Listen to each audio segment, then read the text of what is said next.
Prediksi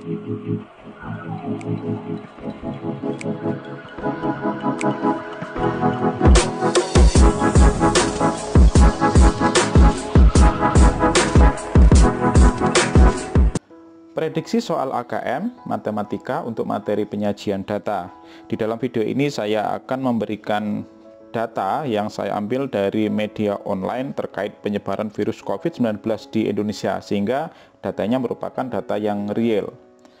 Oke, soal yang pertama atau prediksi soal yang pertama diberikan dua tabel. Yang pertama adalah tabel peta persebaran COVID-19 di wilayah Kota Malang pada tanggal 20 April 2020, sementara tabel yang kedua adalah persebaran di wilayah Kota Malang pada tanggal 27 April 2020, jadi dalam kurun waktu 1 minggu. Nah, berdasarkan peta sebaran COVID-19 di wilayah Kota Malang, pernyataan berikut yang paling benar adalah yang A. Konfirmasi positif COVID-19 di wilayah Kota Malang mengalami kenaikan 100% dalam kurun waktu 1 minggu. Yang B. Konfirmasi positif COVID-19 di wilayah Kota Malang mengalami penurunan 50% dalam kurun waktu 1 minggu. Yang C. Mengalami kenaikan 50%. Yang D. Mengalami kenaikan 75%. Dan yang E itu sama. Nah, karena di sini yang ditanyakan adalah konfirmasi positif COVID-19, maka kita perhatikan data untuk yang terkonfirmasi positif atau secara total ya.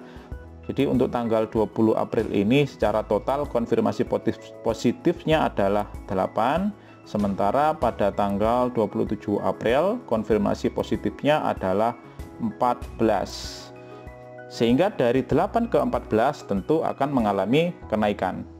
Berapakah kenaikannya? Kenaikannya adalah sama dengan 14 dikurangi dengan 8 atau sama dengan 6. Nah, kita ingin menentukan persentase kenaikannya karena di dalam pilihan jawaban itu yang ditanyakan adalah persentase kenaikan atau persentase penurunan juga.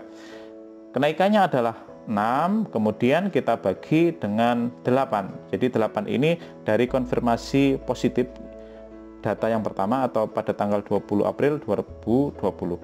Kemudian ini kita kalikan 100%. 6 dibagi 8 dikali 100% adalah sama dengan 75%. Sehingga jawabannya adalah D. Untuk soal yang kedua, grafik kasus baru corona per hari per tanggal 11 April 2020 pukul 15.45 WIB. Nah, di sini diagram batang ya, ada 3 variabel yang positif, meninggal, dan yang sembuh.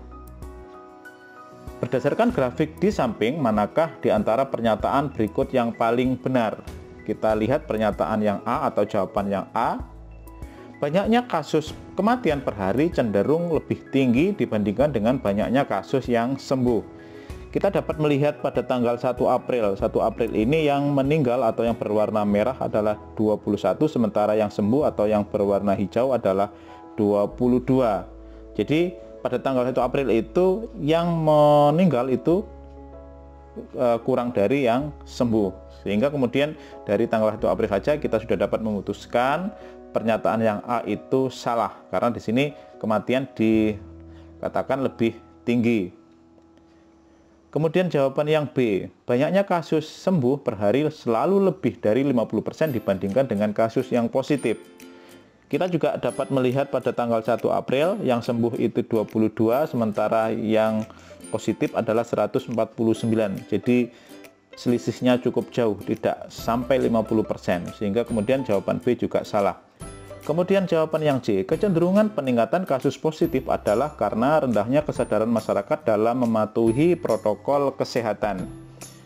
Jawaban yang C itu memang benar ya. Jadi dapat dikatakan peningkatan kasus positif itu salah satunya adalah karena rendahnya kesadaran masyarakat dalam mematuhi protokol kesehatan. Tetapi ini tentu tidak ada kaitan dengan tabel atau dengan grafik yang disajikan berikut ini. Jadi kita tidak memilih jawaban yang C. Kemudian jawaban yang D, peningkatan kasus positif terbesar adalah pada tanggal 9 April 2020. Kita lihat pada tanggal 9 April 2020 ini jumlah kasus positifnya adalah sebanyak 337. Sebelumnya atau pada tanggal 8 banyak kasusnya adalah 218. Jadi tentu di sini mengalami kenaikan ya. Kenaikannya dari 208 ke 337 adalah 119 kasus. Nah, apakah ini yang tertinggi atau yang terbesar? Kita dapat membandingkan dengan yang lain. Misalkan pada tanggal 2 ke tanggal 3 dari 113 ke 196. Di sini juga mengalami kenaikan. Kenaikan adalah sebesar 83 atau dari 196 dikurangi 113. Kemudian kita juga melihat kenaikan lain yang cukup signifikan pada tanggal 10 ke tanggal 11 dari 219 kasus ke 330. Itu mengalami kenaikan sebesar 111 kasus atau dari 330 dikurangi 219. Nah, sehingga kemudian kita dapat melihat bahwa peningkatan terbesar adalah 119. Itu terjadi dari tanggal 8 ke tanggal 9, sehingga kemudian jawaban D itu adalah benar. Oke, untuk soal yang ketiga diberikan grafik atau diagram garis bagaimana yang ditampilkan ini.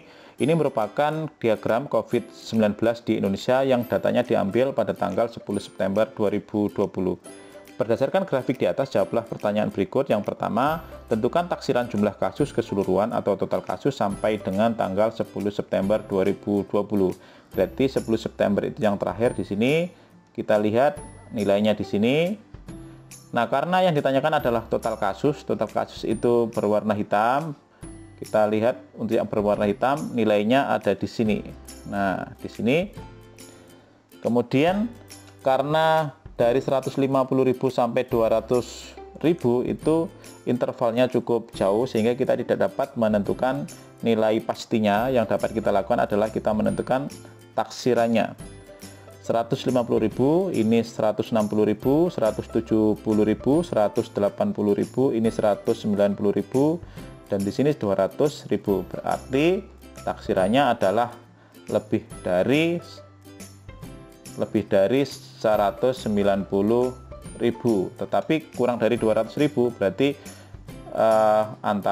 dapat kita tulis antara 190.000 sampai 200.000. Kemudian yang B, pada rentang tanggal berapa jumlah kasus keseluruhan atau total kasus mencapai 100.000?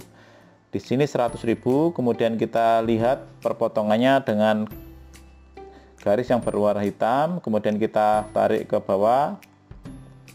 Nah, ini juga seperti itu. Rentangnya adalah 25 Juli 2020 sampai dengan 31 Juli 2020. Oke, demikian pembahasan soal dari saya. Semoga video ini bermanfaat. Assalamualaikum warahmatullahi wabarakatuh.